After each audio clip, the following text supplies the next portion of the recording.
नमस्कार। लक्ष्मी नारायण ज्योतिष केंद्र में आप सभी का स्वागत है। मैं आचार्य पी शुक्ला। बहुत सारे बच्चे हैं, बच्चियां हैं, बार बार पूछते हैं, माता पिता भी चिंतित रहते हैं कि मेरे बच्चे की जन्म पत्रिका में मांगलिक या मंगल दोष तो नहीं है। यहां तक जब बच्चा पैदा होता है तो कुछ ऐसे योग होते हैं, 2 या 3 योगों पे ही मैं डिस्कशन करूंगा, ठीक है। यहां तक बच्चा जब पैदा होता है तो 2 या 3 योग ऐसे होते हैं जिसमें से एक मांगलिक के बारे में भी सबसे ज़्यादा पूछा जाता है। सबसे ज़्यादा पूछा जाता है कि बच्चे की जन्म कुंडली में या बिटिया जो हुई है उसकी जन्म कुंडली में मांगलिक या मंगल दोष तो नहीं है। देखिए, मांगलिक होना एक अलग चीज़ हो गया, मांगलिकता उतना नुकसानदायक नहीं है। मंगल दोष होना एक अलग चीज़ हो गया। मंगल जब भी लगन में, लगन में, चतुर्थ भाव में, सप्तम भाव में, अष्टम भाव में, द्वादश भाव में अगर मंगल है तो ये कहा जाएगा कि जातक मांगलिक होगा या मंगल दोष होगा। देखिए, मंगल दोष अगर इससे आप निर्धारण करते हैं कि पहला भाव, चौथा भाव, 7वां भाव, 8वां भाव, द्वादश भाव और दक्षिण भारत में दूसरा भाव भी कहा जाता है। दक्षिण भारत में, उत्तर भारत में इसका विचार नहीं किया जाता है। अगर ऐसा समझ लेना कि मंगल दोष है तो वो गलत होगा।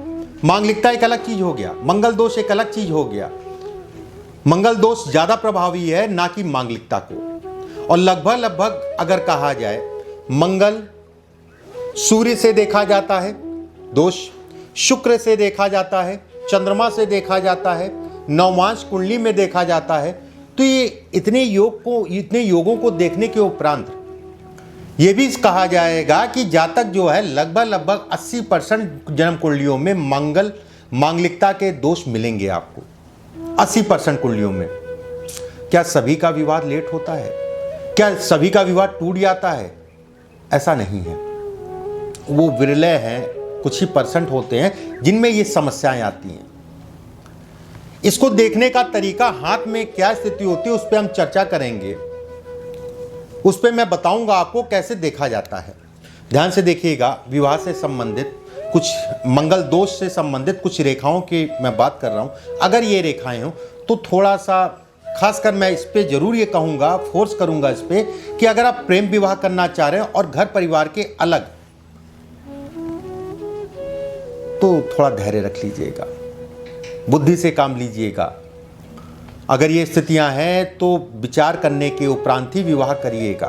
बहरहाल देखिए, सबसे पहले एक चीज का ध्यान रखिएगा, ये हमारी जो है मस्तिष्क हृदय रेखा है, ये जीवन रेखा है, आप सभी को पता होगा, और ये आपकी जो है मस्तिष्क रेखा है। जब भी हृदय रेखा आपकी काफी ऊपर से निकले, मतलब इसके बीच का गैप और इसके बीच का गैप कम हो, तो ये कहा जाएगा कि जातक के विवाह से संबंधित चीजों में बड़ी बाधाएं, वैवाहिक जीवन में कलेश इत्यादि चीजों को दिखाता है। और कहीं ना कहीं यह भी इंगित करता है कि प्रबल मंगल दोष, जिसे कहते हैं हम लोग प्रबल मंगल दोष। दूसरा बिंदु, मणिबंध। मणिबंध में दूसरा मणिबंध सबसे नीचे का, मतलब ऊपर से आप देखें तो उसके नीचे वाला, नीचे से आप देखें तो उसके ऊपर वाला। अगर दूसरे मणिबंध में किसी भी प्रकार का तिल, दाग, धब्बा और सबसे खतरनाक लाल तिल, जिसे हम लोग कहते हैं रेड मोल, तिल का मतलब मोल्स होता है, लाल तिल अगर आ रहा है तो ये प्रबल मंगल दोष को दिखाता है। विवाह या वैवाहिक जीवन में पूर्ण रूप से तनाव को दिखाता है।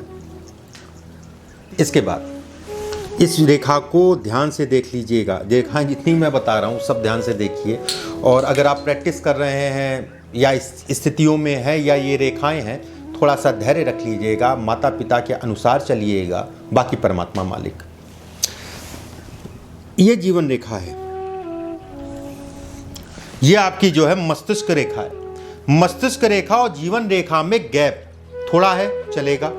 अगर ये गैप ज़्यादा है और ये गैप दोनों के हाथों में है, दोनों हाथों में है, मतलब दाहिने हाथ और बाएं हाथ दोनों में है, ये प्रबल मंगल दोष। उससे भी बुरा क्या है, अगर पति और पत्नी दोनों के हाथों में ये रेखा में गैप है, अगर पति और पत्नी दोनों के हाथों में इन रेखाओं में गैप है, ऐसे लोग साथ 99% नहीं रह सकते। कारण कुछ भी हो सकता है, कोई भी कारण हो सकता है साथ ना रहने का, या विवाह से संबंधित चीज़ों में बाधाएं या दिक्कतें, ये दिखाता है। फिर से समझ लीजिए, जीवन रेखा और मस्तिष्क रेखा दोनों के बीच में गैप ज़्यादा हो, ये गैप जो है दोनों हाथों में हो, महिला और पुरुष दोनों के हाथों में हो, और आपके हाथ में भी दोनों हाथों में हो, मतलब जो भी आपका जीवन साथी है उसके भी दोनों हाथों में गैप है, आपके भी दोनों हाथों में गैप है, ये प्रबल मंगल दोष को दिखाता है, जिसे कहते हैं प्रबल मंगल दोष। एक चीज का ध्यान रखिएगा महिलाएं, मेरे कोई भी वीडियो, मैं एक चीज आपको क्लियर कर दूं, मेरा कोई भी वीडियो हो, सभी वीडियो में महिलाएं वो उल्टे हाथ को देखा करें, पुरुष सीधे हाथ को देखा करें। जहां पर दोनों की जरूरत होगी, जैसे यहां पर मैंने दोनों की जरूरत है, मुझे मैंने आपको बताया कि दोनों हाथों में अगर अलग अलग हैं, तो ऐसे मैं हर समय पे मैं बोल दूंगा अगर दोनों हाथों की जरूरत है। बाकी महिलाएं उल्टे हाथ में, पुरुष सीधे हाथ में। अगर दोनों जगहों से अलग है तो ये कहा जाएगा कि अच्छा संकेत नहीं है, ये प्रबल मंगल दोष को दिखाता है। ऐसे लोग एक साथ, अब हो सकता है पुराने संस्कार के हो सकता है ईश्वर में पूर्ण रूप से विश्वास और भक्ति हो सकता है कि घर परिवार की जिम्मेदारियां समझते हो बाखूबी, लेकिन नए युग में बड़ा मुश्किल की बात है।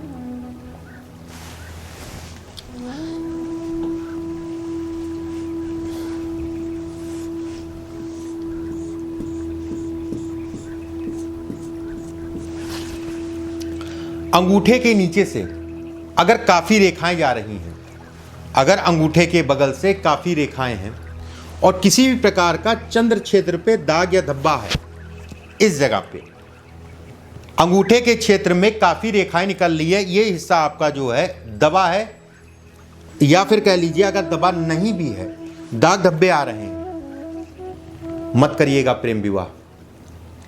बड़ा सोच समझ के प्रेम विवाह करिएगा, देख दाख के विवाह करिएगा। ये विवाह से संबंधित दोषों को दिखाता है। ये भी कहा जाएगा प्रबल मंगल दोष।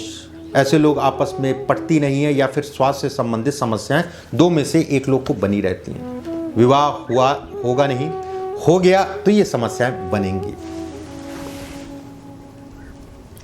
इसके बाद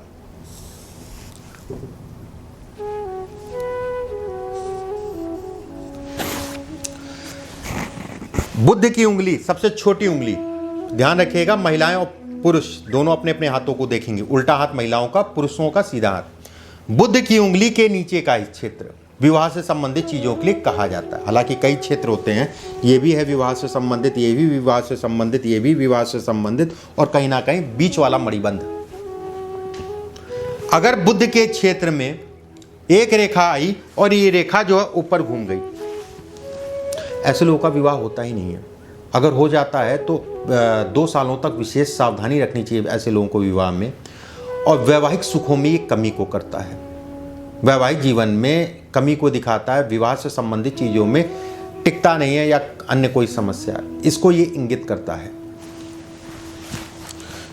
कुछ रेखाएं मैं और आपको बता देता हूँ जो मंगल दोष को दिखाती। मांगलिकता बड़ी चीज़ नहीं है, मांगलिकता 70% हाथों में मिल जाएगी, या 70% जो है कुंडलियों में मिल जाएगी, लेकिन मंगल दोष या इससे संबंधित संकेत जो मैंने आपको दिखा रहा हूं मैं, संकेत वो अच्छे नहीं कहलाएंगे। ध्यान समझिएगा। इस जगह पे 3 से 4 रेखाएं हैं, इस जगह पे जो आपका विवाह का क्षेत्र है, इस जगह पे 3 से 4 रेखाएं हों, और गाढ़ी गाढ़ी रेखा, मतलब ये हल्की है और ये काट रही है, ये गाढ़ी है, ये मोटी है, ये गाढ़ी है, ये पतली है, ये भी मंगल दोष है। अगर उसके साथ में जो है भाग्य रेखा इस जगह से चौड़ी हो रही है, तो ऐसे में कहा जाएगा जातक को विवाह का सुख नहीं मिलेगा। बाकी परमात्मा मालिक। ये दिखाता है कहीं ना कहीं वैवाहिक जीवन में समस्याएं, वैवाहिक जीवन में संकट, वैवाहिक जीवन से संबंधित चीज़ों में सुखों में कमी को दिखाता है। ये हिस्सा जो मैंने आपको बताया, अब रेखा अगर नीचे चली जाए, ये संकेत हैं मंगल दोष से संबंधित, ध्यान से देखिएगा। अगर रेखा नीचे जा रही है तो भी कहा जाएगा कि वैवाहिक जीवन में व्यक्ति को सुख नहीं मिलेगा। वैवाहिक जीवन में ये तनाव को दिखाती है, और उस तनाव को अगर ये भी रेखा है तो पूर्ण रूप से बढ़ा देगी। केतु के क्षेत्र से एक रेखा जो है उठ रही है और जीवन रेखा को अगर काट रही है। अगर जीवन रेखा नहीं कट रही है तो दिक्कतें कम, अगर जीवन रेखा काट रही है तो दिक्कतें ज़्यादा। ये कहीं ना कहीं ये कहा जाएगा कि ऐसे लोगों को भी वैवाहिक जीवन से संबंधित चीज़ों में बड़ा देख दाख के चलना चाहिए, बड़ा सोच समझ के चलना चाहिए। ये भी अच्छे संकेत नहीं कहलाएंगे। केवल मेरा बताने का उद्देश्य ये है, 2-3 कारण होते हैं जब भी मैं कोई वीडियो बनाता हूँ, 2 से 3 कारण होते हैं। एक कारण ये है कि व्यक्ति सीखे। जो लोग प्रैक्टिस कर रहे हैं, बहुत सारे लोग पूछते हैं कि कौन सी किताब पढ़ें, कौन सी किताब में नहीं मिलेगा। और इसकी सत्यता आपको जो है, इसकी सत्यता जब किसी के हाथ पे लगाएंगे या अपने ऊपर, अगर ये रेखाएं हैं, अगर आपके हाथ में है तो आप अपने ऊपर देखिएगा। रेखा बन रही है तो 3-4 साल के अंदर का फर्क आप देखिएगा। 3-4 साल के अंदर जो है ये स्थितियों को उत्पन्न करेगा। मेरा मेन उद्देश्य रहता है आप लोग थोड़ा सतर्क होइए, बस, और कुछ नहीं। जो लोग सीखना चाह रहे हैं उनको सीखने को मिले, कुछ अलग मिले। मैं फिर से ये कहूँगा, ये पुराना ज्ञान है, ये गुरु और शिष्य वाला ज्ञान है। समय समय पे कहा जाए मुझे मिला अपने गुरु से, और आज के समय में तो यूट्यूब आ गया। एक वीडियो बनाओ, लाखों आदमी देखें। और पहले के समय में इतनी जल्दी गुरुजी सिखाते नहीं थे। एक जाते जाते एक चीज़ मैं बता के जाऊँगा, अगर ये है तो थोड़ा धैर्य रखिएगा विवाह में। अगर अंगूठा चौड़ा है, अगर ये अंगूठा चौड़ा है, इस जगह पे गांठ निकल रही हो, शनि का पर्वत जो है काफ़ी उठा है, ये हिस्सा काफ़ी आपका उठा हुआ है, कुछ रेखाएं ऐसे ऐसे जो है यहाँ से निकल रही हैं, ठीक है। और 3 से 4 आपकी विवाह की रेखा हो, ऐसे लोगों को विवाह खुद ही खराब कर लेते हैं। पहले तो विवाह होता नहीं, हो गया अगर मान लीजिए किन्हीं कारणों से, विवाह खुद ही खराब कर लेंगे। इनको दूसरों की ज़रूरत नहीं है। अगर अंगूठा चौड़ा है, यहाँ से हड्डी निकल रही है, इस जगह पे कुछ रेखाएं निकल रही हैं, शनि का हिस्सा काफ़ी उठा हुआ है, और 2 से 3 रेखाएं हैं, मत करिएगा किसी प्रकार का प्रेम या लगाव विवाह के उपरांत। देख दाख के चलिएगा, अपनी वैवाहिक जीवन की स्थितियों को समझिएगा। वैवाहिक जीवन में को बना के चलने के लिए बड़ा धैर्य रखना पड़ेगा, और जिम्मेदारियों को लेके चलिएगा। कुछ ऐसे बिंदुओं पे मैंने बात की जो विवाह से संबंधित हैं, मंगल दोष को दिखाते हैं या उसको जो है संकेत देते हैं। अगले वीडियो में फिर आप सभी के समक्ष उपस्थित होऊंगा। स्वस्थ रहिए, खुश रहिए, मुस्कुराते रहिए। परमात्मा आप सभी को खुश रखे। अभी के लिए बस इतना ही। नमस्कार।